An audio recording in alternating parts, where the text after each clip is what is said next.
Debate on the House floor today prompts questions from state lawmakers about a proposal to force slumlord nonprofit property owners to pay taxes. Yeah, the bill was drafted after our Fox 8 Defenders reports highlighted dangerous living conditions at apartments owned by a religious nonprofit.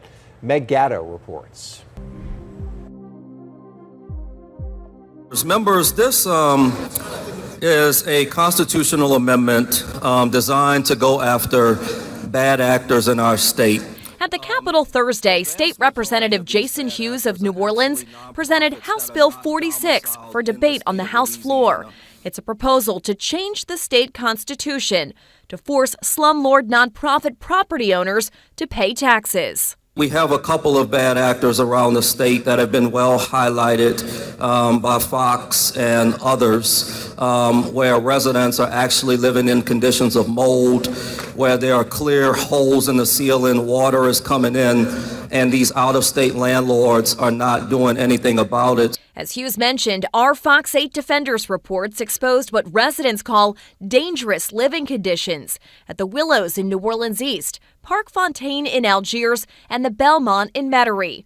All three are owned by Global Ministries Foundation, or GMF Preservation of Affordability Corporation, a religious nonprofit based out of Tennessee. Because of its nonprofit status, GMF doesn't pay a dime in property taxes. This is not fair. This is not fair. No one has to live like this. They got water running here. They took all this mold,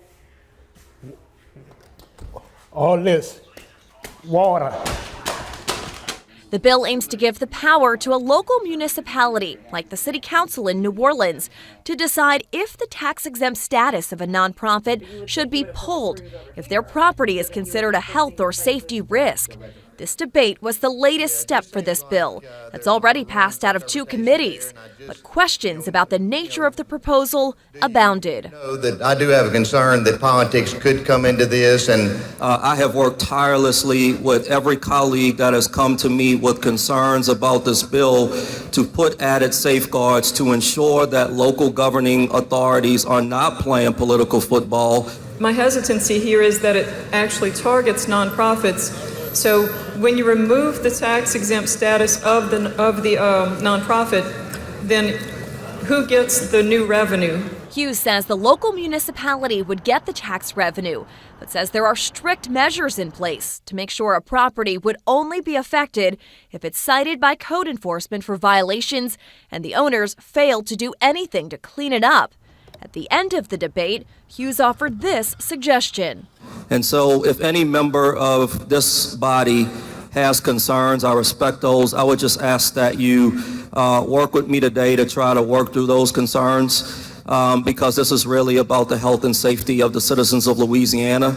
And with that, Hughes asked to return the bill to the calendar to be taken up again in the future. When the proposal is taken up again in the House, if it garners the approval of lawmakers, it moves to the Senate for consideration. Because it's a constitutional amendment, voters would have to decide this fall if the measure becomes law. If you've got a consumer complaint you'd like us to look into, call the Fox 8 Defenders, staffed with volunteers from the National Council of Jewish Women, or fill out our online complaint form.